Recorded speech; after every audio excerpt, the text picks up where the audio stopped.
السلام عليكم ورحمة الله وبركاته. waxaan u yeerayaa marka ugu horeysa inaynu aayado quraan ah aynu akhrisano marka aayadaha quraanka waxaynu akhrin doonaa Sheikh Maxamed Idris. Bismillahir Rahmanir Rahim. Alhamdulillahi Rabbil Alamin. Arrahmanir Rahim. Maliki yawmiddin. Iyyaka na'budu wa iyyaka nasta'in. Ihdina as-siratal mustaqim. Siratal ladzina an'amta 'alayhim ghayril maghdubi 'alayhim waladdallin. Amin. quraanka aayado dhamaanteen bay inoo wada anfaca haynooga dhigo waxaan iminka u yeerayaa waa gudoomiyaha qabaqaabada Birmingham First waxa weeyaan Cabdirashiid Xasan Shire warisi soo dhaweynaya anigu aan ku leeyahay inaan ku soo dhaweeyo madaxdeeda qaybaha kala duwan ee UK caawa martida halkan waa ugu horsareeyaan xogayaha arrimaha dibadda Maxamedar xogayaha ganacsiga warshadaha Daakir inta kale magacyada iyaga ku buuxsan doona qaybaha kale ee UK ka hooseeyana magacyada iyaga sheegay doona hadda la ka dhigo waxaan runtii anigu u baxayo kaliya inaan sheego faahfaahin kale oran maayo anigu waxaan u baxayo qura ujeedada xafladan ay ku saabsan tahay inaan halkan ka cadeeyo صدح قضاء هي حفلة عاوة أي تصلك كويسة وحوار ريا سودوينتا أنا كسودوين ده غير رياشة كسود بيريا حسب العدالة دي دريالك والله بقى يباض لا بدا قيباضة قيمتهاي قيمتي حسب الورد شري قدم يسحق السياسة كبحي سكس تباه وكبحي وهو قايمين أيوه موسى محمد دعالي علي كان عديريه قعنتها تاج ووقف بلارن وهكا فديا محمد اسماعيل ما قرب مسو بكره هلكا وي فرقدين waxa kale ka bilaabaya xusbigii kulmiye ee aan ka tirsaneyn ee aanu aan bil iyo barka hor aan ku soo biiro cid aan ka soo baxay oo hogaaminayo بروفيسور سعيد فيزيس waxa kale ka mid ah halkan isaguna cilmiga fadhiyo isaguna soo socda Maxamed Nuuxa aqoonyahan UN-ka ku shaqeeya jimcada qurba ka dhaxaysa oo fasax halkan ugu jooga isla xusbiga ku soo biiray cadaalad iyo dareen waa madaxda ugu horeysa ayaan idin xaadirinaya waxa ka mid ah خضر عبدي حسين واسمه طبعي واسمه مدحت السنة الكرومية هذا المريسان وحنو مرينا يا إنا الوقت الهادين أنت هذا العام مريسان مدحت الله بيفر بدن تاعي شرعنا كل صوب بيريح حس بجنا قاس عمر قاس ليش كان حاجة هم بركة كبعيا وأيتها وجهة دي هذا فك وصوبير تاك حسب العدالة دي طريقة صدق هذا القضاء كسوة قضاء يقول مهم سنة عاوة وصوبير تاك حسب العدالة دي طريقة وحد رئيسته شعب غير سومالي لان يقربها يقولونه إن حسب العدالة دي طريقة ويورب البابا كوستين سيرة العالم هي حسب وفرا بدل المصابير waxaan u sheegayaa dadweynaha wadankeena hooyo ku dhaqanay sidaas ilaa xusbigi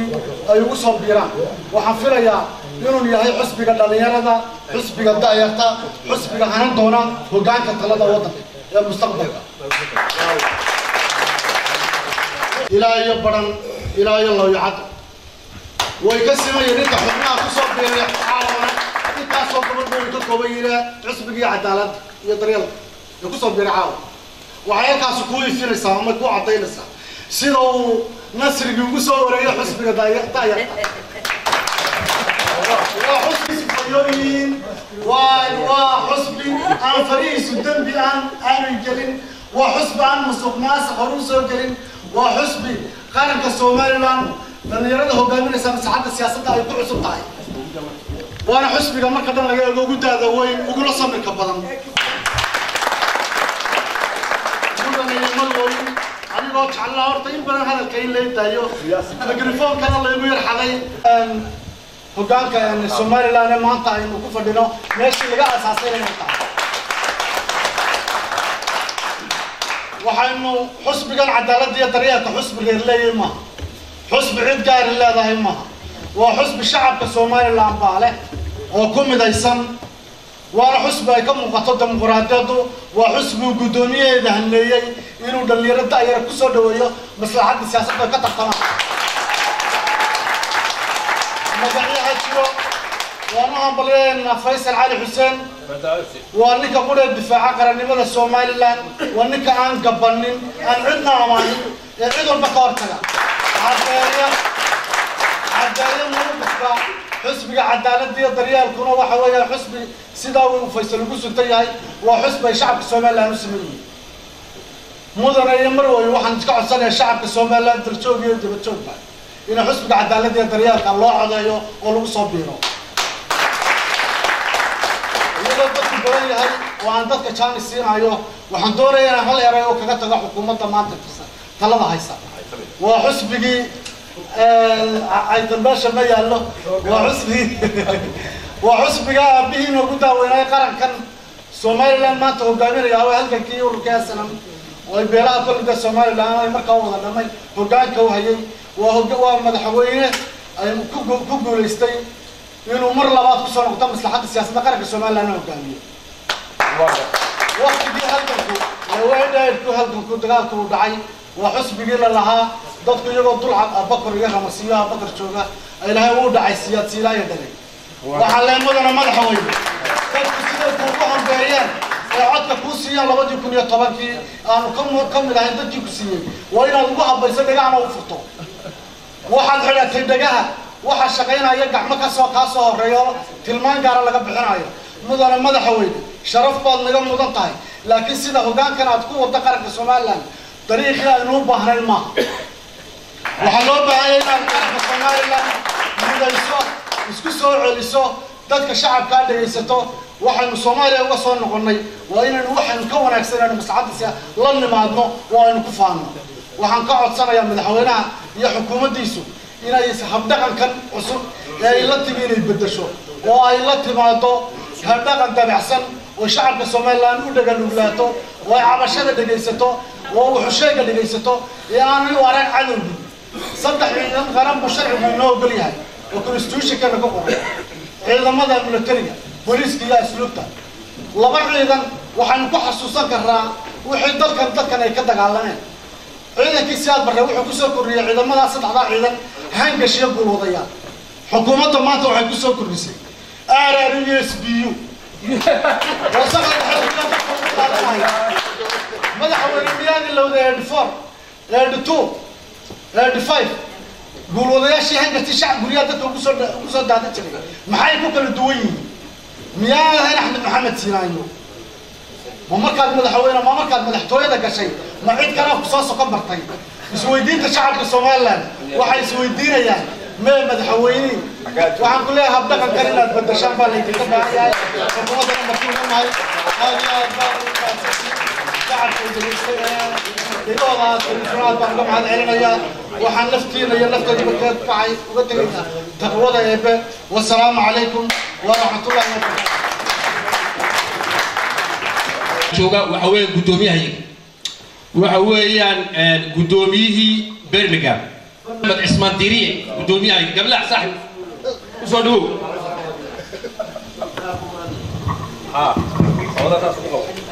بسم الله الرحمن الرحيم محض إلهي بمحض halkan isugu keenay inaba caafimaad qabna waxaan dhamaan aan doonaya inaan mahad celinayo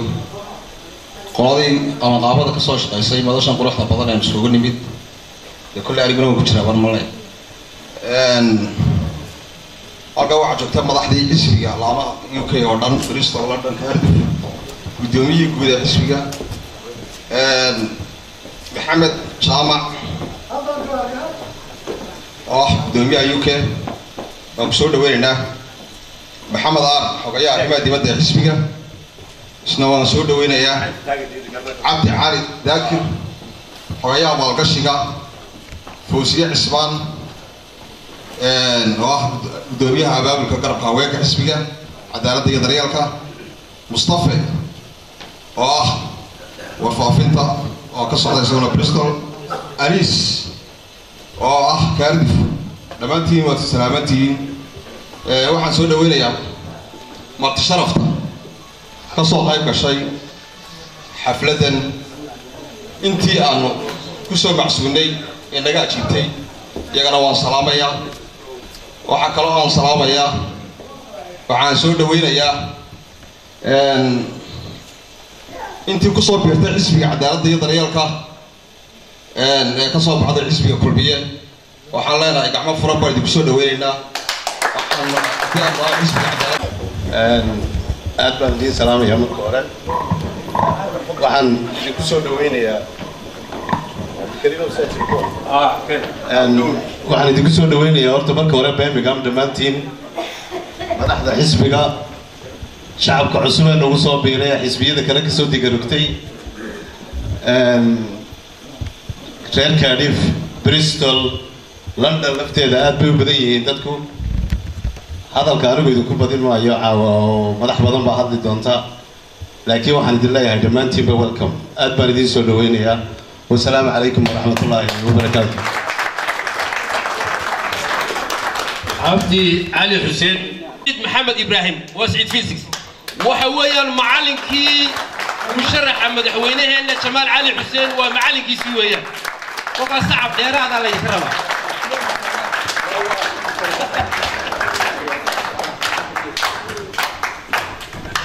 بسم الله الرحمن الرحيم. السلام عليكم ورحمة الله وبركاته.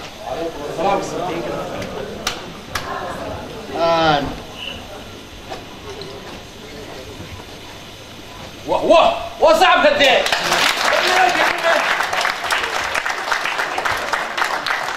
وأنا هاجري. حسبي كلمية أيام كم ده هاجري. إن بدأ بكسو جري. هرانا وحنوها حسبي كلمية كهر. dadkii aad uga soo qayb galay halgankeennii dheeraa waanu ka bilownay kooxdii la odhan jiray UFO markii dambana nasiib wanaag anigu maan gelin jeelka in badan kumaan jirin laakiin SNMta ayaan dadkii taageeri jiray aan ahaa gudaha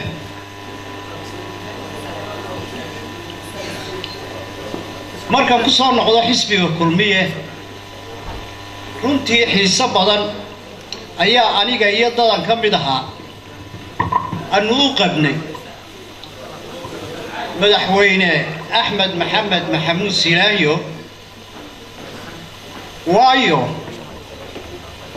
markii halganka lagu jiray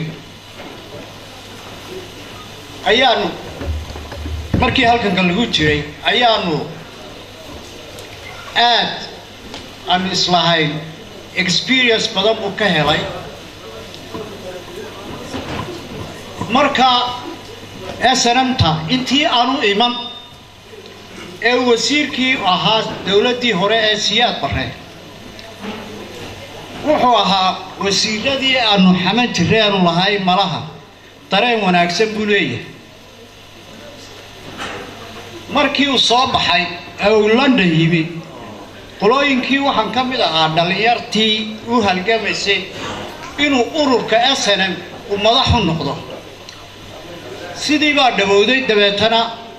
campaignkii ayaa noo hirgalay inuu chairman u noqdo SNM ayaa suurta gashay markaa sidaa iyadoo ah ayaa markan kulmiye ahayna aanu islahayn malaha Axmed xaaladan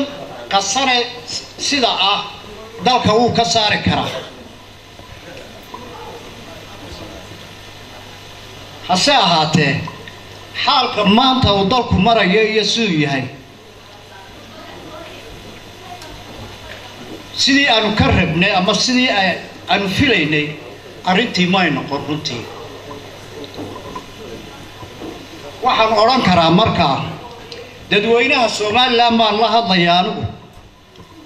waxaan leeyahay wake up Somaliland wake up toosa oo hurdada ka toosa waayo waxaa maanta ka socda waddankeenu wax la dhowran kara maaha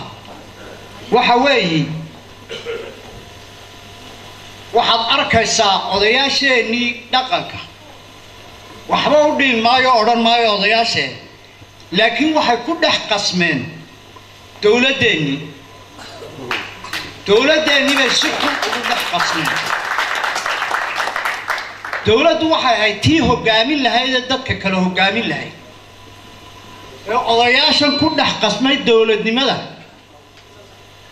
waayo reer buu ururin jiray oo u shirin jiray oo uu qaadhaanka ka kala ururin jiray laakiin dowladnimada shaqo kumay lahayn iyagu halkaasay sharaf ku lahaayeenay ku dhowrsamaayeen waxay nagu dhacay garan maayeen dhaqankeennii wanaagsanaa ee aad u quruxda badnaa waxbaa ku dhacay baad soconaysaa waxaasina waxa weeyaan waa gaadhan isla'aanta hoggaan la'aanta weeyaan waayo odaygii baan waxba loo sheegayn oon la odhanayn war halkani halkaagii maaha odaygii baa inankii gacanta soo qabanaya markaasuu odhanaya halkaa ii gee meel dhadhan la gee meel dhadhan la ii gee buu odhanaya way dhacdhaclay wey waxaan marka aad eegto ninka wasiirka laga dhigay inteenna halkaa fadhida inta dalka gudihiisii ku nool inta dabadda ku nool war ninka wasiirka laga dhigay hadduu walaalkaa yahay koob shaahoo aad kursi isku aga aad ku cabtaan wax ka badan dee kuma taro wuxuu wasiiru yahay ummadda dhan ee dalka ku nool nin oolaha u exan yani qaar baad arkaysaa dalaal ku taageeraya qof oo kuma dagaalamayaba 5 bilood baan dalka soo joogay samarkii haddaad gasho meel kasta oo lagu urursan yahay oo dadku iskugu yimaado yar iyo weyn kaftankeeniba wuxuu noqday nin reer hebelaa meel loo magacaabo waa cudur inagu dhacay weeyaan oo dadkiibaaba dawo u baahan ilaahu maana inaga saari kara haddaynu se dadaalno oo dadaal la nimaadno waynu ka bixi karaa waxaan isleeyahay markaa waxaan ugu soo biiray xisbigan ucid waa ururka keliya ee ka saari kara dalaalkaasi ummadda madowgaas ka saari khudbadii qiimaha lahayd lagaga warramayay dee dalka gudihiisii iyo siday wax u socdaan iyo xaaladdu iminka siday tahay iyo wacyiga lagu jiray iyo hankii hore la qabay iyo siday ula soo shaqeeyeen iyo sida u gaabmaray iyo sida loo seexday iyo sida wax boor looga haynayo dee yeeli mayno waynu soo jeednaa muhiimeedana okay Saciid aad buu mahadsan yahay waa odayaalka dee beriga horna kulmiya waad garanaysaan iminkana waa ururka cadaaladda iyo daryeelka xisbiga ucid khudbadiina waa u galnacaawa soo dhaw Saciid okay imika waxa aan u yeerayaa waxa weeyaan waa la badan yahay horta kulli odayaalka soo waxaan ku in badan wax fiirinayay sida uu eegayay ee markii dambe xaqiiqada ogaaday runtii inay dee ilmo kor wax wanaagsan sameeyay waxa kamid ah oo u yeerayaa waa Umar Gaas warsame waa soo dhaweynaysan caawarimeen waa boqol بسم الله الرحمن الرحيم الحمد لله رب العالمين والصلاة والسلام على رسول الله لما أنت من واحد السلام يا صلاة الإسلام كه وحان وصوب بيري حسب جن وعد مكان مدبرا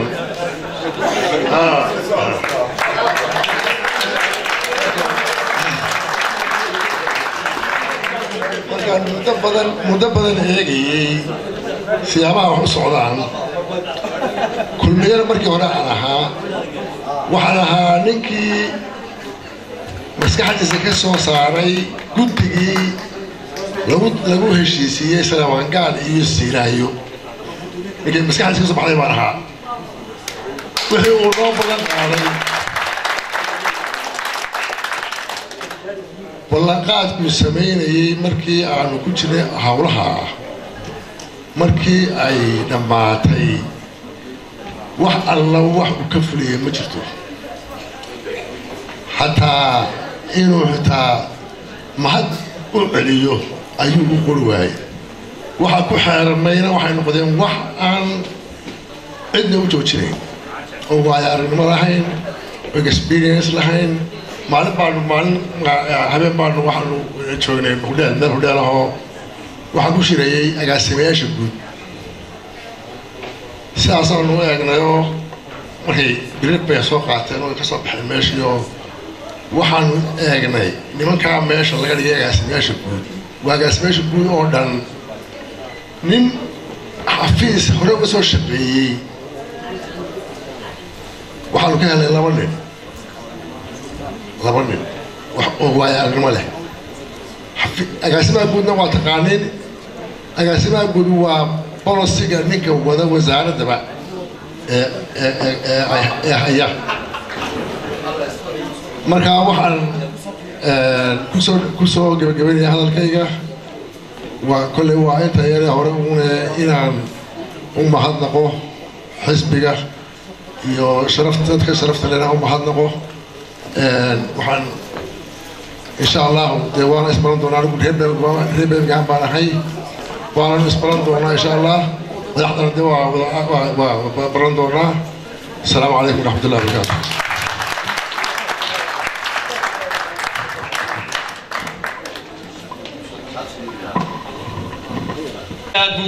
ومهدسين هاي عمر قاس وسمه وعوان صعب كي لوط واحد مركي وخطبته دمي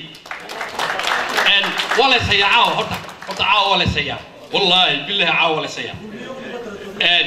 يا هرتا أوضبا بقرنيسا خطر عظيمة هيد ورق بدن هلكن ay joogan caawa arkayo ayaa imika khatara waxaan u yeeray imika Ali oo cirkay labod codkaaga naasi jama kale calaw waa Ali weyn Ali jama waa madaxdii khatarta ayda udub haddana alxamdulillah rabbil alamin ortolo soo dhow inaan sameeyna Ali day كوفي ما شاء الله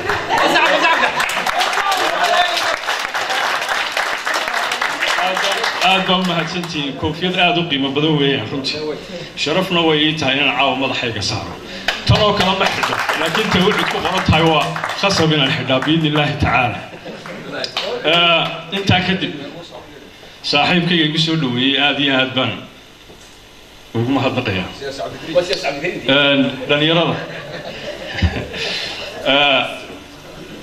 waxaan aad iyo aad maxaan ku rahay idinku mahadnaqayaa dhammaan dadkiina sharafta mudan ee halkan isugu yimi xafladan quruxda badan sida wanaagsan loo soo agaasimay in badan waqti badan imanka aanan arag iyadoo kale runta marka loo noqdo waxay wax ka tilmaamaysaa farshaxanka dhalinyarada Birmingham ururka cadaaladda iyo daryeelka xisbiga cadaaladda iyo daryeelka ucid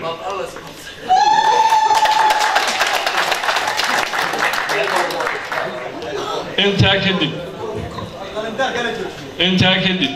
qolooyinka Cardiff horaan u siina biladda welina way haysanayaan ninka waan tuhmay inuu reer Cardiff yahay لندن لفتيده وكالة السدحات برمكان باك حكتة وحبا ما فوقي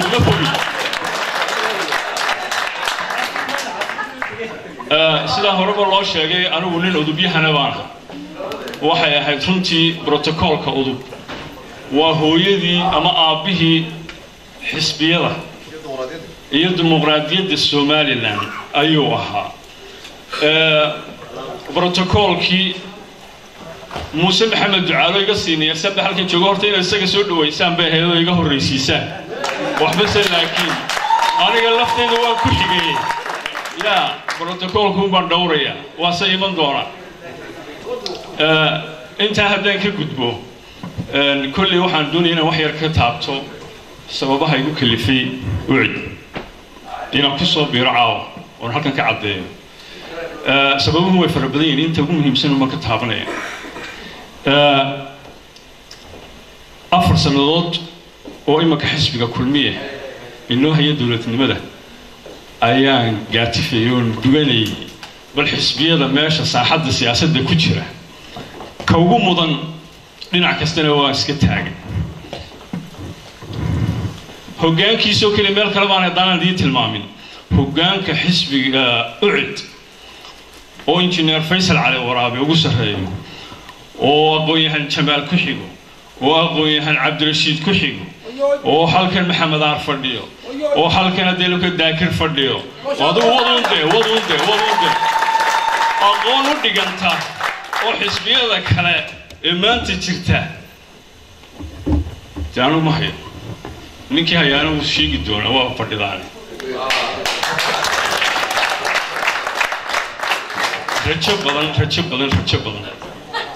rajo badan ayaynu ka qabnaa ilaahay idinkii inay hantaan hoggaanka dalka dhowaan biidnillaahi tacaala waa ku taageeraysaan soo maaha waan rajo weyn baan idinku qabaa inaad ku taageeraysaan because bisayl badan baa ka dhiman bisayl badan baa ka muuqda bulshada somalilan gaar ahaan tan Birmingham dhammaan guud ahaan iyo gaar ahaanba aqoon-yahano dhigmo waan u waayey waa kariimkii ummadda aqoon baa ku dhan waxa weeyaan maxaan ku dhahay lafdhabarta dowladnimo 3 arrimo dhaqaale amni iyo siyaasad maxaan ku dhahay balaan leh oo ma garanaysaa siyaasad qorshe leh oo aan ku xigsiinayaa waxa weeyaan rugcadaadi weyn waa Muuse Maxamed Ducaale fadlan Muuse ووزيركي هراء arrimaha dibadda Somaliland ee udub walaalkii magac laga miskiin maaha بسم الله الرحمن الرحيم السلام عليكم ورحمة الله وبركاته لما أنتم بوا سلامتين بشوينتا يوم مدحدا وعيد وحان عندكم سلام يا سلامة إسلامك السلام عليكم ورحمة الله وبركاته صاحب كيف أدي هذا الكيد مي أنا أبو حنوك سوتش إن ده تلس جونة أو دولة نمرة يقعنا صعب لي كدوري ما هي مش حرب ما أنا نقول عينيسا في مركين رجعنا صعب كان لقى دوري أدوم كان مش حرب تاسوا فيف ويان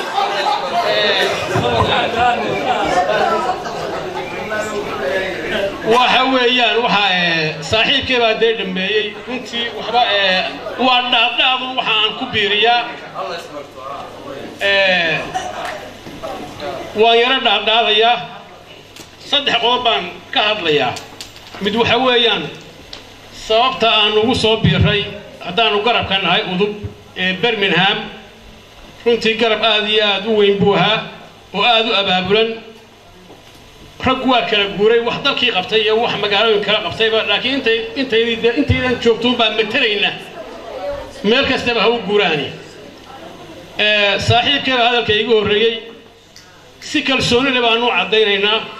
meel ay joogaanna waan ugu baaqaynaa xubnihii udub garabka udub guud ahaan UK gaar ahaan Birmingham go'aankeegu waxa weeyaan oo si kalsooni leh aan idinku sheegaynaa inaan ku soo biray xusbiga ucid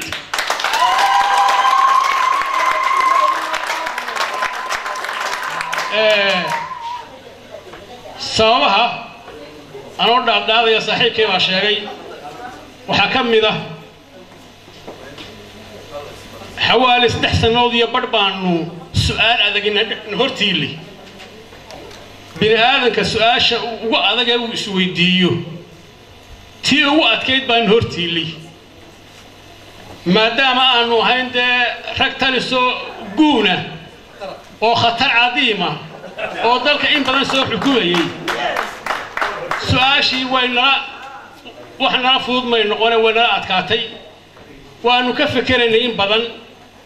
xisbiga talada dalka hanan kara ee hogaamin kara saddexda hogaamiye ee tartamaya ayaanu in badan ka fikirayno runtii waa su'aal aad u adag waxayna la soo gaadhay oo nala dhamaystay su'aashaas sidaynu hortiilay 2015 baanu go'aankeygii aanu meel dhignay waxaanu dhignay waxa weeyaan xisbiga cadaaladda iyo daryeelku inuu ku habboon yahay hogaaminta dalka oo uu hanan karo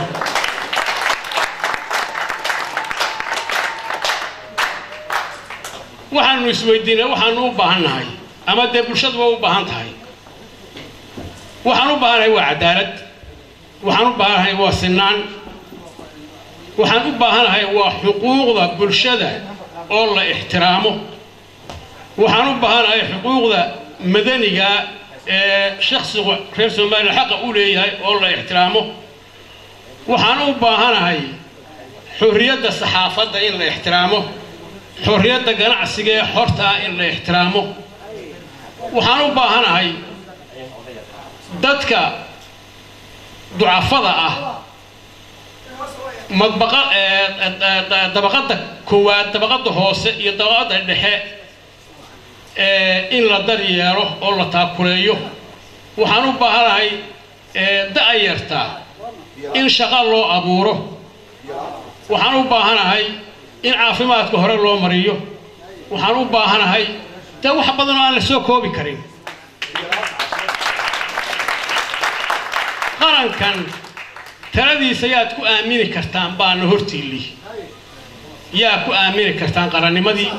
dawladnimadii diintii iyo dhaqankeenii wanaagsanaaye suubanaaye dahabiga ahaa oo lumayba dee maanta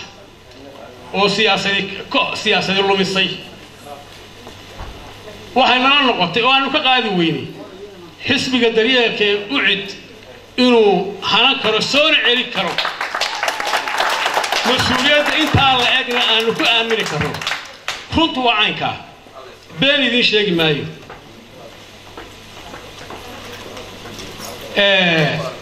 bulshadeenu maanta waa ogtihiin haday run isu sheegno waxa weeyaan su'aasha adaga inta la eegi bulshadeena maanta waa la fududahay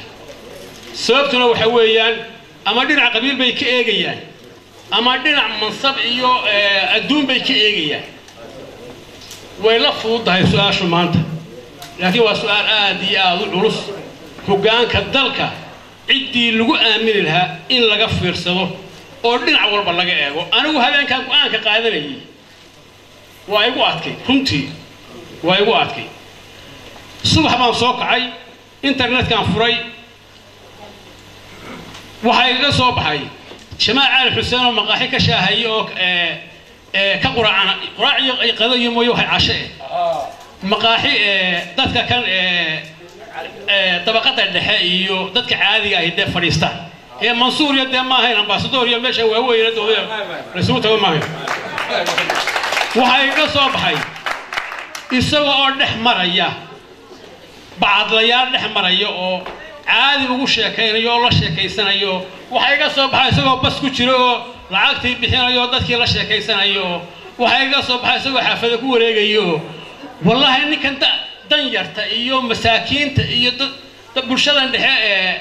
wallahi ninka kani waa macquul wallahi ninkii maanta aad heshayba ninkii aad doonaysay maanta aad heshay war ninkan da yarta ku wareegaaleysanayo iyo maatida iyo هذا اللي بكورو يا حيرامين تري يدب شركة الحفاظ والله إنك كان وانين معقورة وانا إنك برشاد غوبة هناي ورنيك يصلح ذا سنود يبرك أدون سوا ورنيك كم با هل كاسم قان كبوا تقولون هان كذا دون سنة أنا وأدون لك دوني بايو أنا وحكو تريا ما سبنا كذا دوري مايو وحي مسبضة أنا قلت مسبضة وصومر هاي وحي مسبضة أكون عسبيها أحوته انت سويتا رالينا يا هذا قال الله ما وجد بيا وحويان حق الدولة دولة وحنا نوكل قرصونات دي reer Soomaaliland bay u nahay waxa la leeyahay waxa loo kala qarsoonida ma jiraan madaxtooyada habeenkii waxa lagu soo shiray subaxii suuqay taala waxa la leeyahay wadanka waxa ka socdana way isloogna waxaan kula talinayaa oo faraya xukuumadda Axmed Maxamed Silaayo ummaddu waxay u baahan tahay inaad doorasho u qabatid oo waqtigeedii aad qabatid bay u baahan tahay wax kale oo ay kaaga baahan tahay oo aanu marti kaaga nahay ma jirto ummadda doorashada waqtigeedii qabo waxaan ku leeyahay adiga iyo xukuumaddaadaba aan u sheegayaa oo kaga faa'iideysanayaa maxaan ku leeyahay miidiyaha kan haddaa ixtiraami weydaan dastuurka dalka هذا احترام وإذا شرعية أمة ذلك هذا ويا هذا احترام وإذا حقوق برشادة أن ولا هذا احترام وإذا on number 1 أي كتاي دورش أن السوينا دورش الحين إذا أكو كمان وإذا وحائما ليس كم ذا حوينا هان حق عاد نقول هذا هاي لامها عاد دورتي أمنك إيرانية أي شرعية ذلك إيرانية حق أي نقولين inay waayaan oo aan sii weyn xaqooda ay taasa imanaysa ummadda u qabta doorasho taan halkaas aan ka taaganahay gelin inay dib looga dhacdano diyaar uma nihin taan halkaas aan ka taaganahay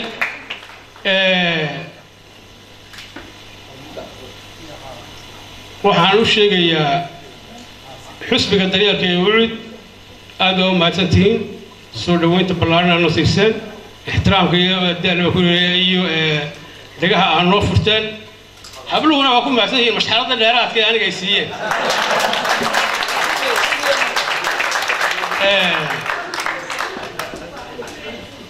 وحنكسر قبل يا هاي سلقانينا حبنيه إن الملاحظة قدوميها سلامية قدومية بحينك سلامية مشرحة سلامية مشرحة بحينك سلامية قدوميها يوكي يوم لحظة حقا فردان وسلامية دمانتين أما أنت أنا دين سوى شديها يسلقنينا وحال اللي كبه هي الدردر عصبنا جلسان حسبك أنا لو أنا ندرس خيرنا حق لقنا وكسر شذا ندوا يقرن الإنسان أنت نقى كم مترو iyo inta xisbiga ku metelayba waxaan kula dardaarmayaa in la taageero xisbiga daryeelka ucid السلام عليكم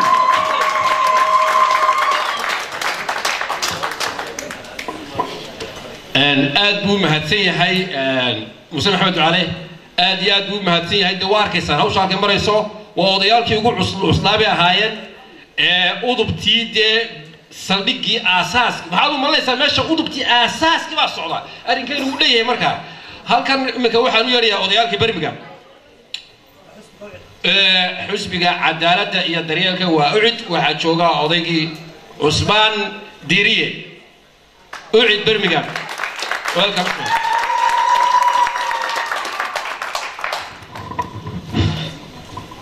بسم الله الرحمن الرحيم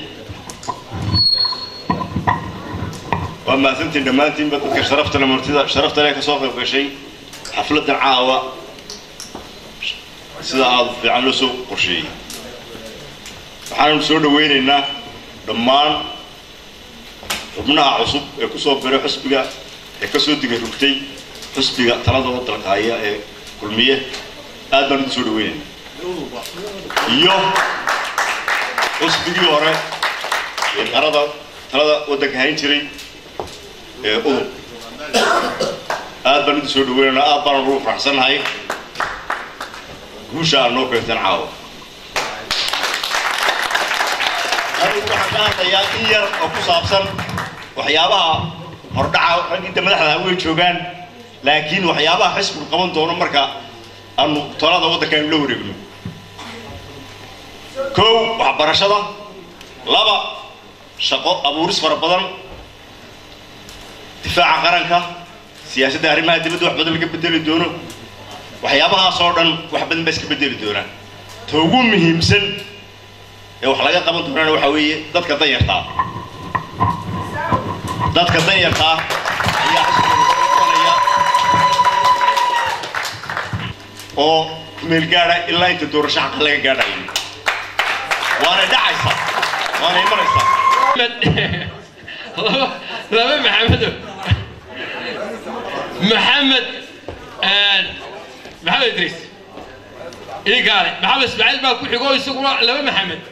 واحد هالي دونتان با والله كلا صعد هذا سياسة كذا شفت واصحون أنا قلنا محمد إدريس هذا ويش والله كان محاسب محمد ويش محمد إسماعيل هذا محمد إسماعيل مصاري أنا ساوي شيء قلت بالكوري السلام عليكم ورحمة الله وبركاته وعلى يا دمانتين دمانتين تذكرنا شرفت له حفلة الصواع عمري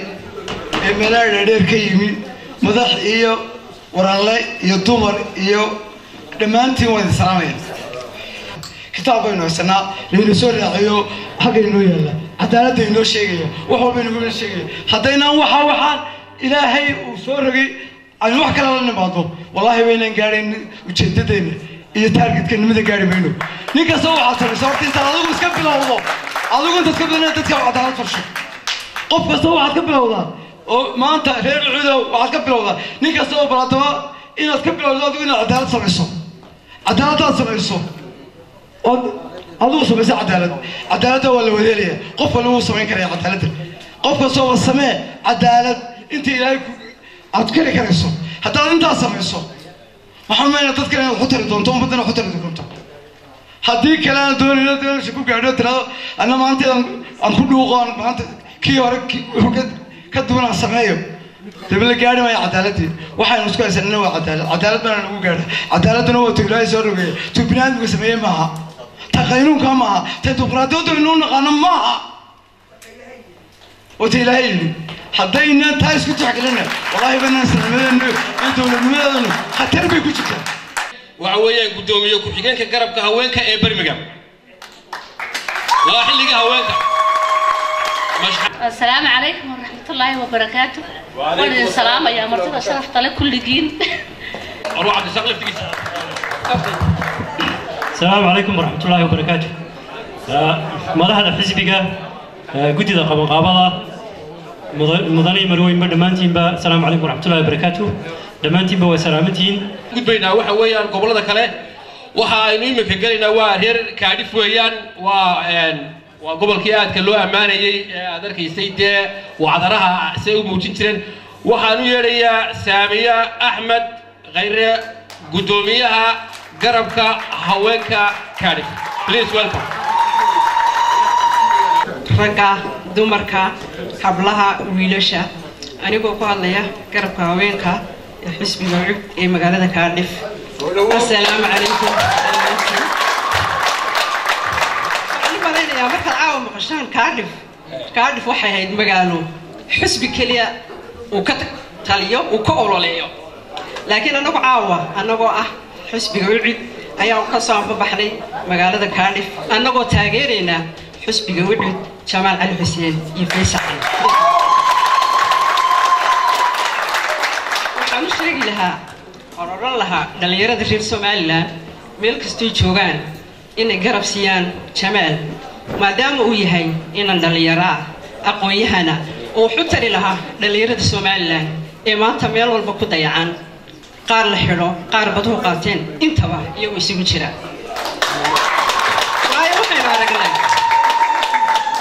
waxaynu arkaynaa magaalooyinka Hargeysa oo kale istaadiyoon meel walba istaadiyoon xaafad walba istaadiyoon baa laga dhisaa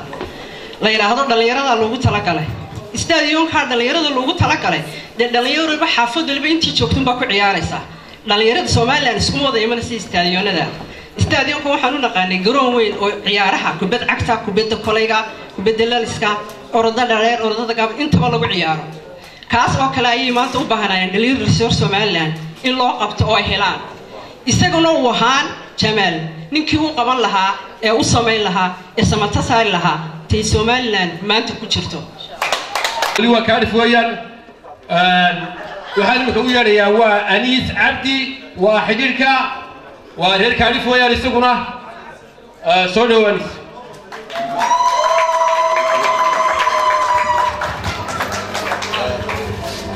بسم الله الرحمن الرحيم السلام عليكم ورحمة الله وبركاته وحن دمان صلاة السلام والسلام يا تدوينا شرفت له حفلة القيمة هي قايلة كالصديق قريب يدمان با مدح حسب عدالة دريالك من تدلكي قدوميها قد فيصل علي حسين جمال علي حسين مشرح عبد الرشيد حسن متان تحقيق مشرحة يدمان حملها ما أنت عبرين رفضيا حقيقياشا قدوميها قد UK waxaan kala u mahadnaqayaa dhammaan reer Birmingham oo runtii labaroonka qayb qaaday الحمد لله رب العالمين والصلاة والسلام على رسول الله الكريم marka hore waxaan salaamayaa dadweynaha sharafta leh ka soo qayb galay aan isku salaamayaa salaanta islaamka assalaamu calaykum waraxmatullaahi wabarakaatuh marka xigta waxaan mahad buuxda uga celinayaa dadkii sharafta lahaa soo abaabulay xafladan iyo xubnaha cusub ee nagu soo biiroon soo dhaweynayo waxaan malaynayaa xukuumadda iyo hawlaheeda waa aad baa looga hadlay laakiin waxaan malaynayaa tusaale waxaa noogu filan rashafalkii maalintii dhawada ay sameeyeen oo wax weyn laga filayay laakiin maanta sheekadu waxay maraysaa hadhuudhku caraale hufi waaye maxaad kala haadin sheekadu halkiin bay taagan wax iska bedelay ma jiro laakiin inaga waxa laynooga baahan yahay tan maanta taagan ku guuldarraysanay saan u arko innagaa keenay waxaa laynooga baahan yahay inagu inaynu isku duubni la nimaadno waxaa laynooga baahan yahay qabiilka inaynu qaranka ka horraysiino dhibta ugu weynayna haysataa waa taa qurbahana waxaa la moodaa meelaha uu bahalku ka aasaasmaba inuu yahay dadka masaakiinta ee dalkii ku noole waxaa la moodaa inay dadku yihiin dad masaakiina oo u baahan hoggaan wanaagsan hoggaanka wanaagsanina wuxuu ka imanayaa innaga dadkeena maskaxdeena furantay inay ku dadaalaan sidii ay taas u iman lahayd aynu dadkeena wax ugu qaban lahayn intaa haddaan ku dhaafo uga baxo akhyaarta kale ila socoto waqtiga kale ila socoto waxaan halkan doonayaa inaan laba shahaado sharaf ku guddoonsiiyo laanta Cardiff sidii loo sheegay oo ah laan cusub oo aadna active u ah oo sidii la sheegay wacdara cusub ku soo kordhisay xusbiga iyo dadaal badan ayaan doonayaa inaan halkan shahaado ku siiyo oo ugu dhiibo Anis Abdi Anis sorry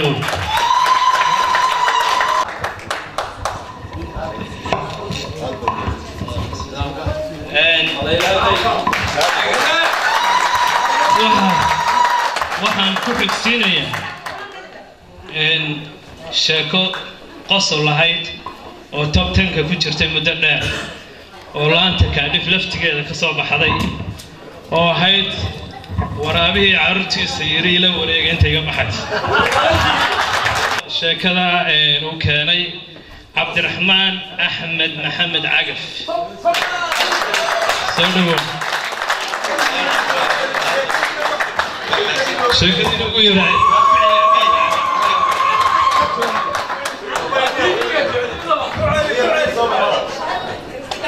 sheekadu waxay ahayd sheeko Soomaali ahayd oo deeqadii hore kula baxayeen waxa la yiri waraaba gaboobay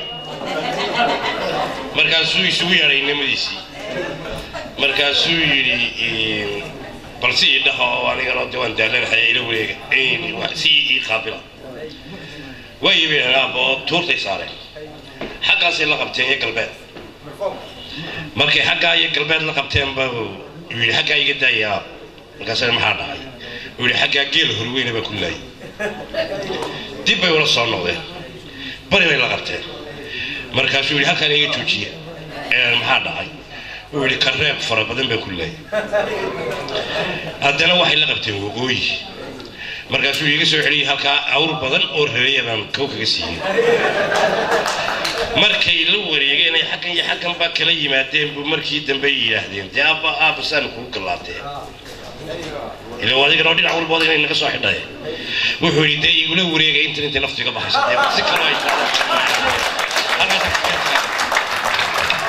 Thank you. Good girl, good girl. ayaa ku soo kordhay wasiiradii shantii wasiir joogeen in la isku warwareejiyo halkii ummaddu ay ka sugaysay isbedel wanaagsan oo in badan baa ay sugaysay marka waxaan malaynayaa xukuumaddan maanta joogta isku duubni iyo inagoo meel uga soo wada jeesana oo isbedel dhabax doona ayuun baynu ku bedeli doonaa halkay taas ka dhowdahay ay ka muuqataan waa xisbiga cadaaladda iyo daryeelka dadka ilaalinta cadaaladun baa deeqda cadaaladna insha Allah waan idinku ballan qaadaynaa programka xisbiga ku jirta daryeelna waa tawmadaynu u baahan tahay marka intaasaan ku soo koobayaa aad baad mahadsantiin dhammaantiin inta ka soo qayb gashay iyo intiina soo abaabushayna aad baad mahadsantiin assalaamu calaykum soo dhaweyn iyo salaan ka bacdi waxaan halka salaan uga dirayaa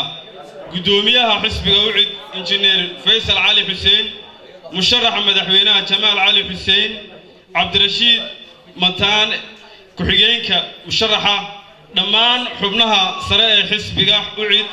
maanta oo mas'uuliyiintii xogayaashu ay halkay nagala joogaan xogayihii arrimaha dibadda oo hawl tagay iyo xogayihii maalgashiga oo iminka nala fadhiya dhammaan waxaan jeclahay maadaama aanu xisbiga ucid UK u qaabilsanahay inaanu siyaasadda xisbiga ucid idin soo bandhigno jaaliyadahan annagoo xisbiga ucid idin soo bandhigayna siyaasaddiisa arrimaha gudaha iyo arrimaha dabaddaba waxyaabaha aanu jecelnahay waxaa weeye xisbigani siyaasaddiisu ma aha siyaasad caatifaysan oo ku salaysan qabyaalad ama shakhsi jacayl siyaasadda iyadu ma aha wax ku salaysan qabyaalad oo ah maanta reer hebel baa talada hayee reer hebel aynu ka qaadno kursiga fadhiisanno siyaasadda iyadu ma aha mid ku salaysan shakhsi jacayl oo aanu ula jeedno inuu Jamaal Ali Hussein Silaanye bedelo siyaasadda iyadu taa ma aha siyaasadda iyadu waxa weeye inaanu dalkan siyaasaddiisa wax ka bedelno waxaanu aragnaa bulshadayadii oo bari iyo galbeedba dhibaato badan ay haysato oo arrimaha bulshada ay ka haysato caafimaad darra jirta biyo la'aan darra jirta waxbarashadu ma wanaagsana cadaaladdu ma wanaagsana dhammaan waxyaabahaas oo isbiirsaday oo dhibaatooyin oo jira ayaanu jecelnahay inaanu wax ka qabanno si markaa aanu siyaasadda dalka ama talada dalka aanu sharaf iyo wanaag uga tagno waxyaabaha aanu xukuumaddan ku dhaliilayno markaanu xukuumaddan doonayno inaanu bedelno waa inaanu sheegnaa wixii aan ku dhaliilaynay ee aan doonayno inaan ku bedelno xukuumaddan waxaan ku dhaliilaynaa siyaasaddeennii arrimaha dibadda dhaawac badan bay u geysatay sidaad la socotaanba siyaasaddeennii arrimaha dibaddu meel wanaagsan bay maraysay xisbigii ucid meel wanaagsan buu geeyey xisbigii udub meel wanaagsan buu geeyey qadiyadeennu meel walba way ka dhacday Ameerika Afrika meel walba jimciyadda qurmaha ka dhaxaysa midowga urub meel walba qadiyadeennu intaalle kulmiye markuu qabsaday taladii siyaasaddii way isbedeshay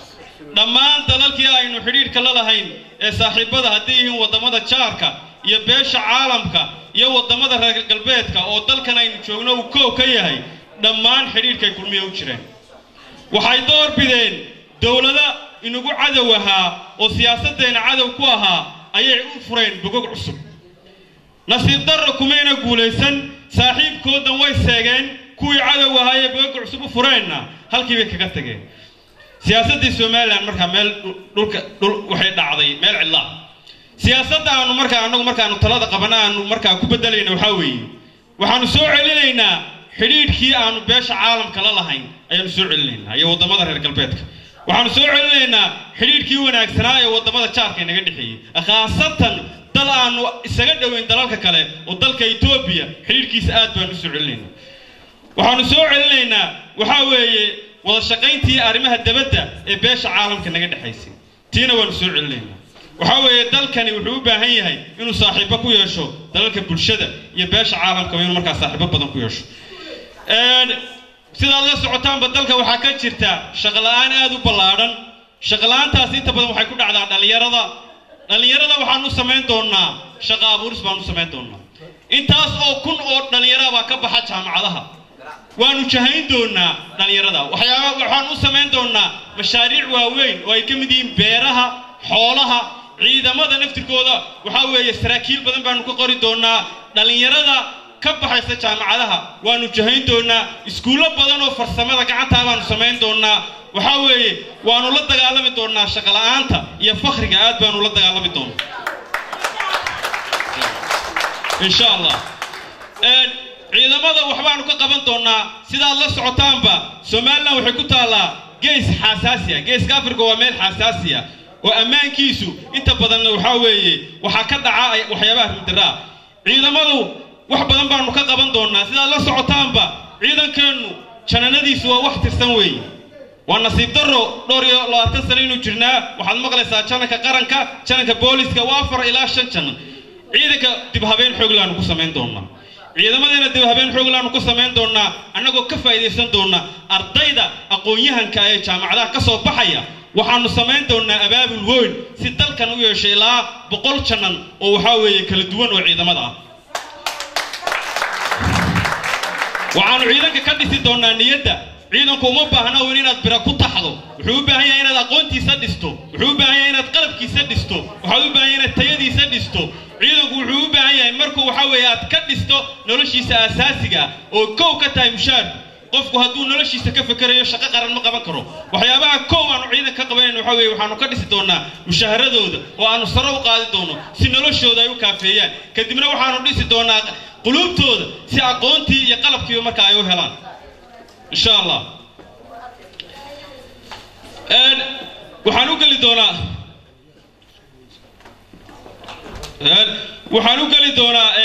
waxaanu gali doonaa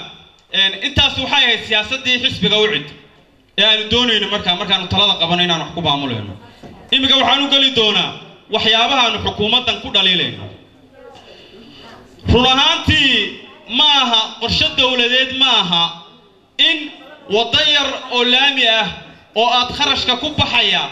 aad caruurta nusaacahooda iyo dumarka farqooda aad ka furato inaad ka dhigato qorshe weyn inaad dalka u qabato arrintaasi qorshe ma aha wadooyinka annagu markaanu talada qabano hay'adda wadooyinku baanu dayn doonaa weli ma aragteen geeska Afrika wax ku faanaya wada la dhisay no madaxweynayaasha iyo ra'iisul wasaarayaashu markay wadooyinka furayaan waxay furaan wadooyin kumaan kilomitir waa nasiib darro madaxweyne Siilaanyo inuu maalin walba 2 kilomitir xaafadeed satay dul taagan yahay waxay qiimahaasi ama protokolkii madaxweynenimada hoos u ridaysaa waxaa muuqata madaxweyneyna dad maangaaba oo dawladnimada fahansanayn inay maalin walba gacanta qabanayaan oo meel qiimihii iyo protokolkii madaxweynenimada gaarsiisnayn ay u geynayaan oo madaxweyne halka 2 kilomitir baa la furay halka mid baa la furay bal gobol 5 la furay waxaasi protokolkii madaxweynaha hoos u dhigayaan waxaas siyaasadda yada xisbiga u cid ee muddo kordhinta si cad baanu anagu muddo kordhinta uga soo horjeednaa ma aqbalayno maalin haddii lagu daro ma aqbalayno sababtoo ah dastuurka qaranka ee jamhuuriyadda Soomaaliland annagoo tixraacayna dastuurku wuxuu sheegayaa waxay muddo kordhin iman kartaa marka xaaladaha halka ku xusan marka abaaro yimaadaan ilaahay nooma keena abaaro marka dagaalo waaweyn oo dalka aafeeyay yimaadaan masiibooyin waaweyn markii yimaadaan oo cudurro iyo xanuun isugu jira intaasba kama jiraan dalka alxamdulillah baynu ku jirnaa marka muddo kordhinta maanta waxaynu u arkaynaa muddo kordhin qalada ta kale markaynu taariikhda dib u raacno muddo kordhintu waxa weeye madaxweynihii horena uu kordhistay kii ka sii horena uu kordhistay waxaana waxay noqon doontaa waddo ballaaran oo mid kasta u damco marka waxaynu u baahannahay inaynu si adag uga hor nimaano jaaliyadda UK-na waxaanu ka codsanaynaa inay nagu taageeraan waxaanu diyaar u nahay annaga iyo dhammaan waxa weeye shacabka reer Somalilandba inaanu si adag uga hor nimaano muddo kordhinta waxaan ka hadlayaa arrin ku saabsan waxa weeye ayaamahan taagneeda ku saabsan dekada berbera dekada berbera sida la socotaanba ama magaalada berberi waa magaalo qaranka Somaliland kaalin weyn kaga jirta maciishada dalka uu isticmaalo Somaliland boqolkiiba 90 berberi ka soo degtaa shidaalku dalka uu isticmaalo boqolkiiba 100 berberi ka soo degaa xoolaha oo laf dhabarteena boqolkiiba berberi ka soo degaa madaxweyne Sinaaye ilaa maanta ilaa maalintii uu talada qabtay siyaasadda uu magaalada berbera kula dhaqmaya waa siyaasadii haddaan dadka UK oo idin sharaxo siyaasadii naagtii ra'iisul wasaaraha ahayd Martin Thatcher loo oran jirtay kula dhaqmi jirtay magaalada Liverpool ee ku xuryaamisay tii mid leeg maanta berbera kula dhaqmay waxa loo dul qaadan kara maaha waxaasi wax loo dul qaadan kara maaha shacabka reer berbera waxaan leeyahay qarannimada Somaliland idinka aasaasay hantidan maanta berbera talaaday dekad tahay hadii sibir tahayna waa hanti qaran weey idinku waxa xaq u leediin baahidiina asaasiga in la daboolo sida waxbarashada caafimaadka biyaha in markaa la daboolo laakiin waxaan leeyahay madaxweyne Sinaayo haddaanu nahay markaa siyaasiyiinta gobolka ka soo jeeda ka aqbali mayno waxaad wado ee aad ku hayso gobolka ee dhibaato ah midaanu ka yeelayna maaha waxaan ku leenahay George waxa weeye labadii koon ee xabada ka socdaan oo mushkilad ka taagan tahay dhexdii berbero waxa weeye ubuucdii dalka isku haysaadaad mushkilad ka abuurtaan mid soconaysa maaha taana waxaan leenahay George qaranka Soomaaliland waxaan soo jeedinayaa xisbiga qura maanta waad aragteen kulmiye waligiiba doorashada dib u dhigo kulmiye xaaladiisa dhabtaan idin sheegayay kulmiye laba isku hayaan waxay isku hayaan wadaado iyo waran leh ay maanta kulmiye burco maanta maalin dhaweed waxaa ka kala ooleynaya tiimkii wadaadada ahaa ee Saleebaan Gaal muxuu ahaa Samaale iyo Xirsi ay hogaaminayeen kulmiye niman maanta u diyaar inay talada qabtaan ma waa nimanka waxa weeye xaaladoodu meel arag marayso inaguna marka la yiraahdo tiimka wadaadada iyo tiimka mujaahidiinta waxaynu taageeraynaa tiimka mujaahidiinta way kuwan aakhirey noo dirayaan wadaadada nimankii waa weynaa weeye marka ina xisbiga qura ee maanta dadku isugu iman doono ee meel kasta marka la isku rifo dadka la isugu iman doono waa ucud weeye shacabka waxaan leeyahay ucud ku soo dhawaada assalaamu calaykum waraxmatullahi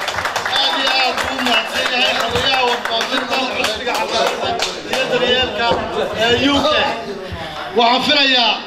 ma dhammaanayo haddaynu la caawsidayno qof walba ay ku sidayno reer cudway buuxaan waxay ku buuxaan oo ay la buuxaan iyagoo danaynaya waddankooda waxay xukuumadda maanta jirta habdhaqanka guraacan ee macangeginimada aan la qaadan karin ee ay ku dhaqmayso waa xukuumadeennii xoog nagumay qabsan annagaa doorannay annagaa foodkayaga siinay shacabkii ugu badnaa baa codka siiyey waa ayaan darro ina ay maxay dhahday dhagaha furaysato oo indhalaan ku shaqaysto istusnimo ay tiifiyada la soo tusaan maana arag xukuumad media shacabkeeda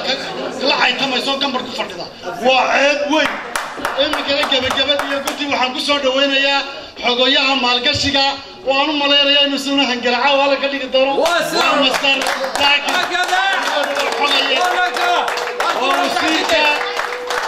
maalgashiga ووزير المالكشفة وحزب العدالة الدريالكا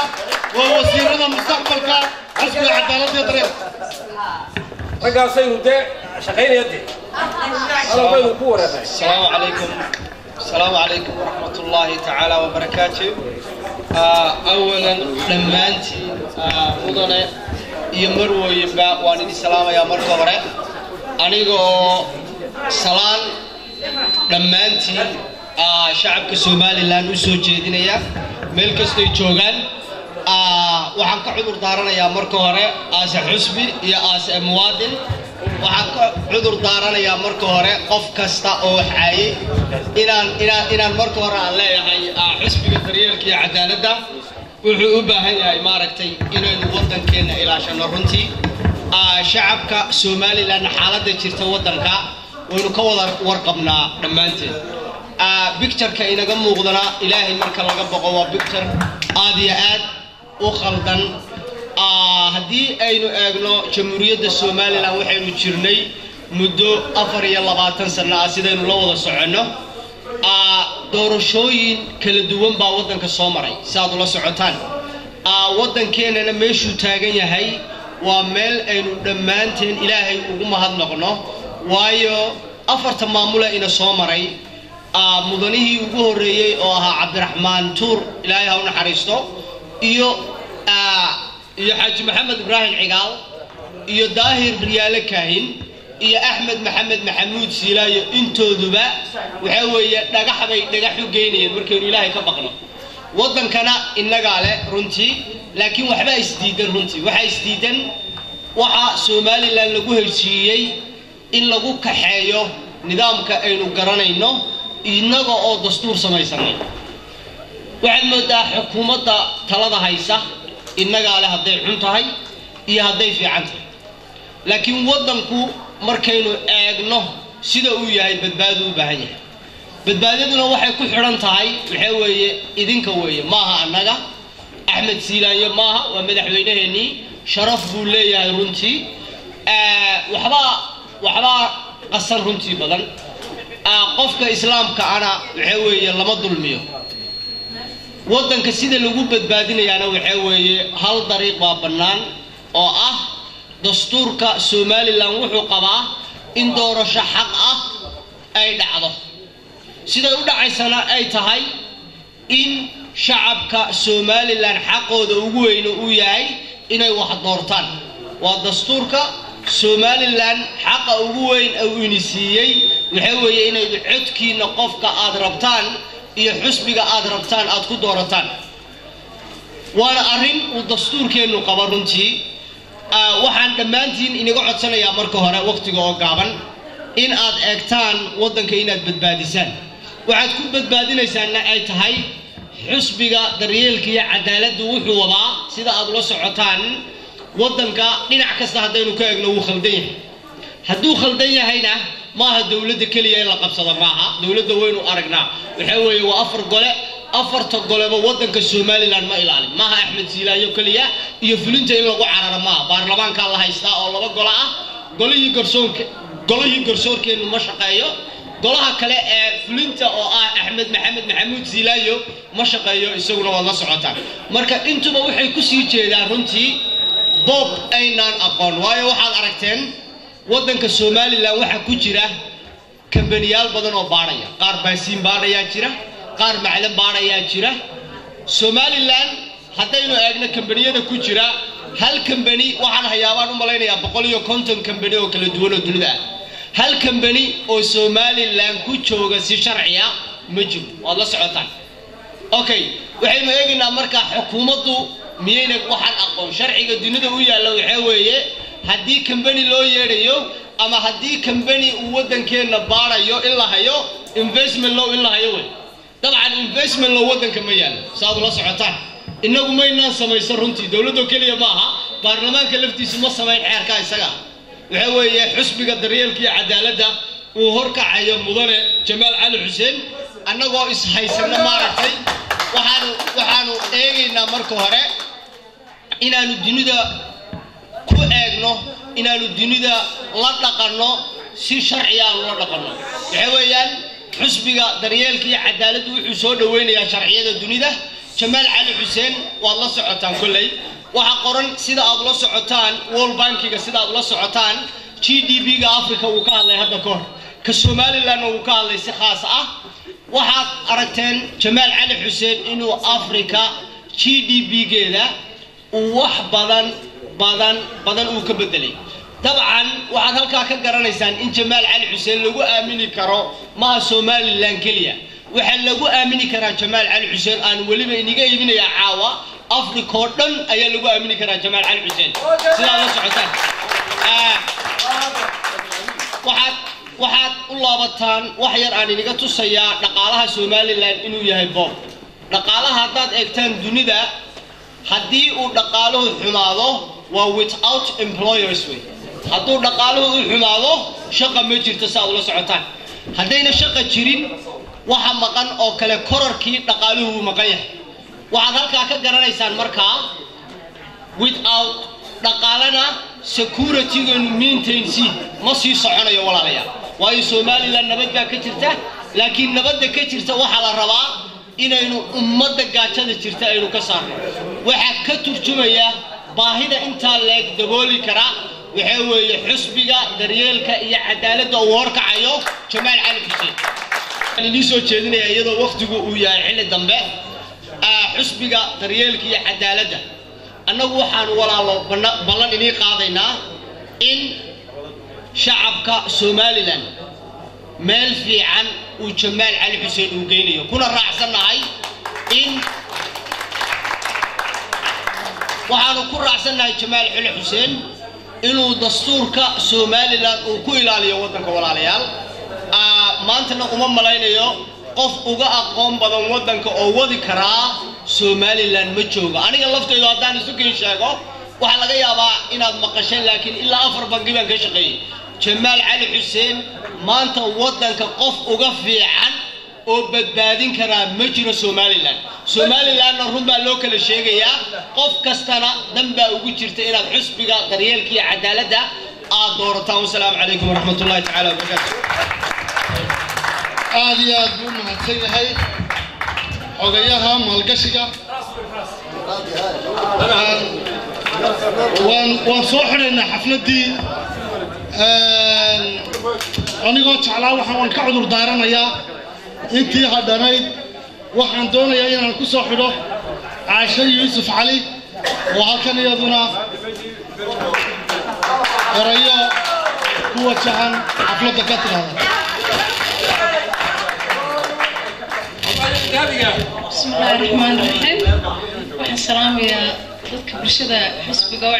rag iyo dumar baynta halkan isugu timi aad baan u salaamayaa gaar laanta Birmingham ay qiimo maqaam sare nagu soo dhaweysay waxa la yaab baan mahadsantiin kaadhig xisbiga oo cid oo dhan meel kasta joogaan aan salaamayaa injineer Faisal Cali Waraabe Jamaal Cali Xuseen Cabdirashiid Xasan Mataan kulligood waan salaamayaa waxaan doonayaa hada caawan ka sheego dadka waxaan bulshada reer Soomaaliland waxaan doonayaa inaan ku raahdo in badan bay xisbiyada qalab wax idin sheegtay ay wax idin ku baaqday anagu hadaan noo cidnahay waxaan idin ku baaqaynaa in wax badan idin qabano hooyooyinka dhibaataysan inta subaxdii tamaandhigta kala fadhiistaan laga daadiyo aan waxa la daryeelin ee laga hormariyo dadka lacagta haysta wax haysta anagu dayartaan ku hormarina hadii la yiraahdo aan doonaynaa kale insha Allah dadka naafada ee loo sameeyay wadooyin ay soo maraan ee kuwa xad kale laga hormariyo kuraasada looga kaco iyagaan uga kacayna iyagaan uga qabanayna iyagaan qiimeynayna caruurta taariikhda ku dhamaataan doonayna wax badan oo qabano marka insha Allah waxaan doonayaa bulshada Somaliland inaan mar walba eegin qabyaaladana oo dhan kara reerkayga aan ku biiro ka dantiina qabanaya ka waxidin taraaya Jamaal iyo teamkiisu waxaan malanayaa wax badan idinka bedeli doonaan marka waxaan doonayaa codkana siisaan anaga aad noo taageertaan insha Allah anaga Allahna la qabto ilaahayna waxaan ka baryayaa xisbiga ucid qoran daryeelkii cadaaladda inuu ilaahay kii rumeeyo ka dhigo qof waliba been buu sheegay laakiin ilaahay waxaan ka baryayaa kuwii ku guulaystaan aan noqono aan dantayada ku hormariyo bulshada dantooda ee doonayna insha Allah aad baan u salaamaya dadka dhan Somaliland iyo ciidanka qaranka dhan waan salaamaya iska dulqaata baan leeyahay waxa la idinka hormariyay dadkii ladnaa ee jeebkooda fiicnaa laakiin insha Allah maalin baa iman doonta idinka la idin wanaajin oo waqtiga la idin dhisi oo la idin dari doono marka sanba insha Allah way manaya waqtigii cid ma siiya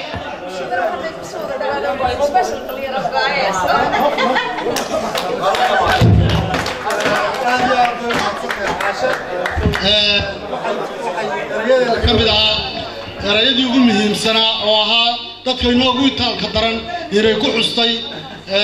waxa ay hadhowtay u qaban doonto xusbiga cadaaladda iyo daryeelka sidaa daraaddeed waxaan anigu mar hore ka ilaabay anigoo afkiin iyo afka xusbigaba ku hadlaaya waan halkan ka salaamayaa ciidamada qaranka Somaliland gaar ahaan ciidanka militariga ee geesiyada ee habeen iyo maalinba u soo jeedan waxaan halkan anigoo xusbiga cadaaladda iyo daryeelka iyo qurbajooga reer Soomaaliland ku hadlayo uga diraya salaan kaliya laaba oo qiimo badan iyaga iyo caruurtooda iyo xaasaskoodaba waxaan u rajaynayaa cibri dheer iyo caafimaad qab waxaan leeyahay sida wadanka u soo jeedaan ayaanuna idin soo jeednaa idin jecelahay sida daraaddeed waxaanu dhammaantiin idin leenahay waxaanu dhammaantood ciidamada leenahay guul ku noolaada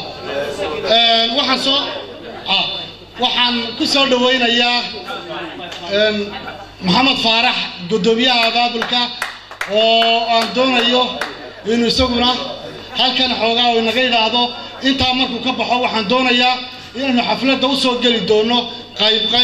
sidaynu u sogootino xafladeennan ugu sogootino farxad iyo wanaag aynu ugu soo gallo sawirada qayb loo soo geli doono ha kicina intaasay noo hadhay السلام عليكم ورحمة الله وبركاته دمان مدحدا حزب قوعد قدوميها فيصل علي حسين مشرحة جمال علي حسين هي دمان تاغرياشا حزب قوعد runtii caawa waxaan aad ugu faraxsanahay imaantikaan imid magaalada Birmingham iyo sida naloo soo dhaweeyay runtii abaalkaasi waa mid meel yaala abaalkaasi waa mid meel yaala anigu kulli waxaan leeyahay gudo iyo dibadba dalka in la ilaaliyo oo dadka la ilaaliyo oo dunyada la ilaaliyo Somaliland ninka isla Somaliland way burburaysaa adar burburmaas adigoon jirina Somaliland way jirtay marka dhibatana Somaliland way jiraysaa waqtiga adigu aad joogaysaa waa qaab ka yar ee dhexe qaab ka yar ee dhexe ilaad ummadda karaamadooda iyo ta islaamka iyo ta dadka iyo ta deegaanka waa aad ilaaliso waa mid aakhir lagu xisaabtamay marka qof walba waxaan leeyahay xubnaha ka yimid xisbiyada kala inay ku soo dhawaadaan dhammaan shacabka reer Somaliland waxaan leeyahay doorashada waxay ku xiran tahay dantiina sida uu badbaadin lahayd dalkiina sida uu badbaadin lahayd qofka xanuuninaya dadka ee hor kacaya masabka Ilaah waa bixiya masabku sidiisaba waxa Ilaahay bixiyo waa laga duceystaa sidiisa waa laga duceystaa dhowr kaamilyan oo qof aakhir qofka loo xisaabtamaya marka anigu waxaan nolol lahaa qofka aad dooranaysaa qof aad ogtihiin inuu xilka ka soo bixi karo inaad doorataan waliba waxaan aad u jecelahay ninka aad u dhalan yar ee Jamaal Ali Xuseen assalaamu calaykum warahmatullahi wabarakatuh aad yahay dhammaad weeyaan xafladeennu waynu soo koobaynaa TV-gu waqtigu doonaya inaynu siino oo hawshiisa uu hadhowto ku fuliyo sidaa daraadeed waxaan doonayaa inaynu sawirro xasuusteena xusbiga u ciiday caawa وسدالاتكم بيشو طيب بيشي اللي بعد فبراير 2015 إلى نكون حسنا هالكنات صور كقيب صوق عشان قيب طيب من كضت حروب بيضر يرين إنتي من شوكتين بضحضة UK يوم بضحضة هير قرن ونقلب في الشوكة ويصير كمالك الشيء فردوس عجل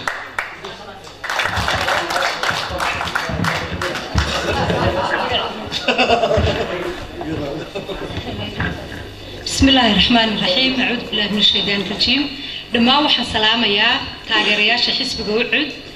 بمكان وحن الآدي آدو فرح سنة هاي حفلة قالقة قيمها بدل له أي سوق بنقابيين في بمكان يا قيم ما صرت هاي فردوس عجل المكان وحن كسر دوين يا قدوميها باب الكيوكا فوسيا عثمان كسر دو فوسيا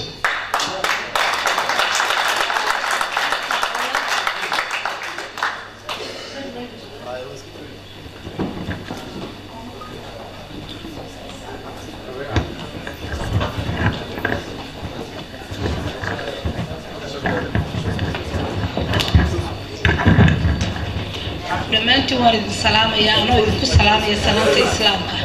وحادي هم بليو إيو قروح إيو شرف نوعا النقا أمانت إنتاس أو حسب جوعدا أو مدحدي أو إسوتبي كارفنا آدي بانو سلامنا إيو أو دردر وانا له ونكوهم بليين إنو ندون نقولوا والبيني يكسدو سيدا أي إيونا وصعدان بابي قامنا حفلة قروح دا إيو قيمها له أي نقصو دويين ay noogu yeedheen ay nagu shafreen waxaanu ka gudoonay hambalyo iyo salaan iyo sharaf wanaagsan sida quruxda badan inoogu guglay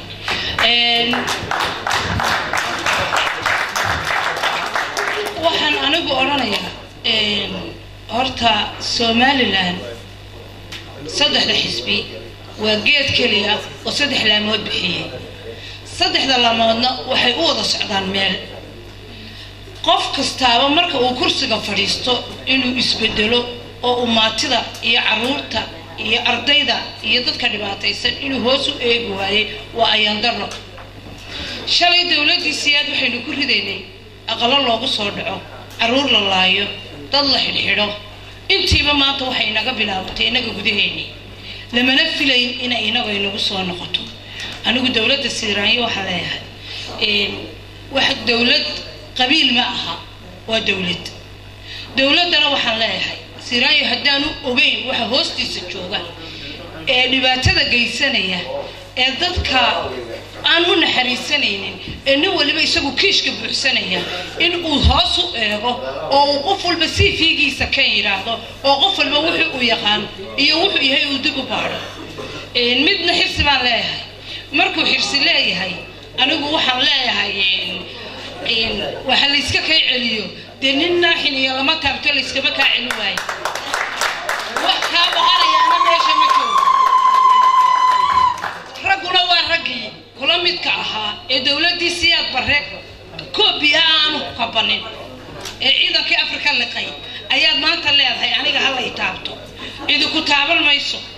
baranbarana lagu diri maayo wax lagu dirayaa ma tihid because wixii nool baa lagu hoos loogu noqdaa marka wuxuu doonayaa inuu dadka waqtiga ka lumiyo oo xisbiyada waqtiga ka lumiyo oo isaga lagu jeesto xirsi cid kugu jeesan mayso hoosna ku eegi mayno waan ka soconaa marka nasiibka dawgii sheekh sallallahu alayhi waxaan oranayaa kale ee aan dirayaa Somaliland waxa ku dhacay cudur fariskina qabyaalad bay nagu noqday qabyaaladina bini'aadamkii daayo xoolihii buu galay wan dad isku diina oo isku dhaqana oo isku af ah oo isku xididaba ku nool Somaliland on kala maqnayn maantana waxay noqotay caawa anigu markaan dan leeyahay toleeya reer hebelay baan leeyahay anoo ina hebela marka yaa daweynaya dawadeedii yaa haya xisbiga u cudba haya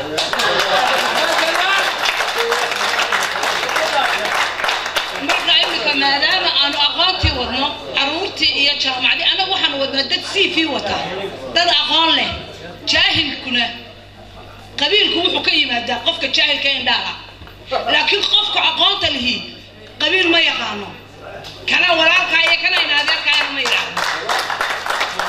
marka anagu waxaanu leenahay sool ilaa sanaad galbeed ilaa bari Somaliland waa wan hana inta ay dawladdan kulmiya inta ay dadka mashquulinayso Puntland way u tirinaysaa Djibouti-na dhan bay ka hadlaysaa Ethiopia-na dhan bay ka hadlaysaa waarinta la isku keen mashquulinayo ee dhexdiina la cunayo ya ee adduunkiina maanta haddaad isleedahay beraad ku soo noqonaysaa waa laga yaabaa berri dhaxalka aad dhigtaa inuu kugu soo noqonayo waddanka la boobayo iyo dhulka la boobayo iyo hantida dawladda ee la boobayana kii qiibsada marka ay u cud qabsato nin waliba maalkiisa uu ka kacaya waana laga qaadaya ama degada la iibsado ama meel la iibsado waa wax tagay marka ha ku xisaabtamo ninkii maalkiisa gelinayo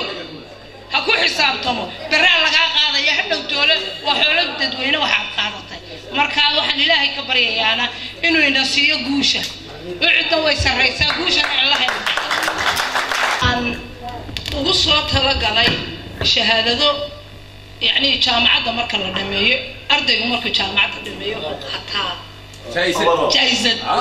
جايزة دي ما واحد نص سميه شنقف وحسبها يبغى غالية وصفي عن إلى شقيه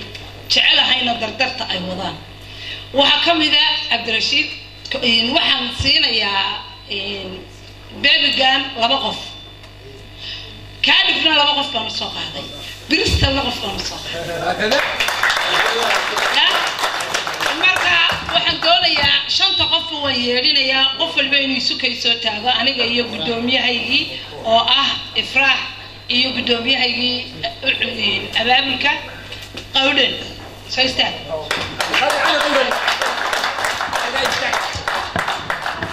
waxa uu horeeya cabdirashiid xasan sheekh ha cabdirashiid loo xidho caawana loo talo caawana ka waaweyn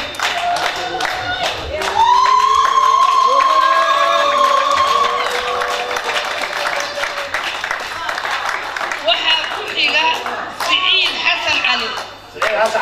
ويسمنا سعيد حسن علي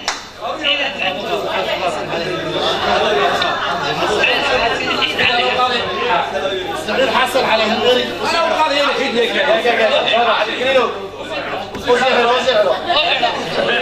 علي وينك هيجي بوت انا ابو جينيس كيف كامل جينيس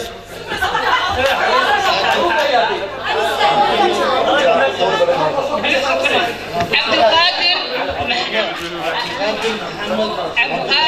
محمد عبد الله ويسوقنا بالصلاة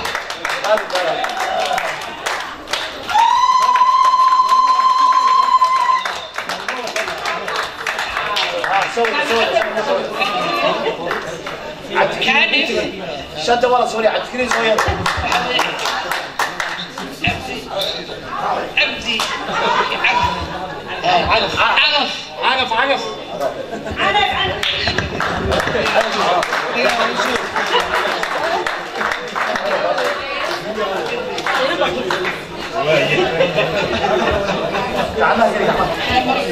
وانيس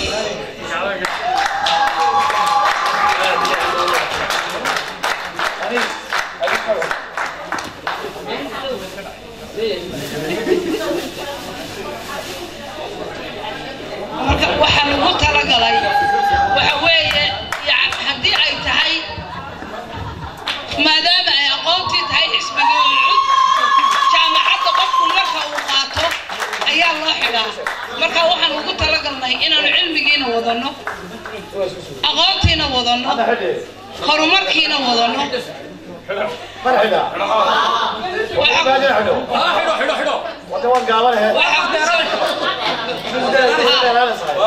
waxaan ku soo dhawaynayaa gudoomiyaha abaabulka cabdiqaadir cali qowdhan waa sidii calanka maxaa roognaamada wadiga dheertay ها كوحدني هاك عندك هاك عندك هاك لك عندك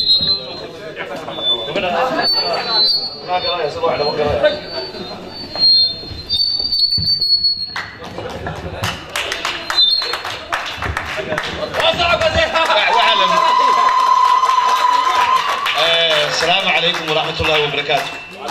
ده جامعة بينكم احنا الله جامعة العيد. أطوى وحليني وهذا يلو ما هذا ما هذا ما الله هذا. marka waxa weeyaan hadal badan waxa ma buuxisho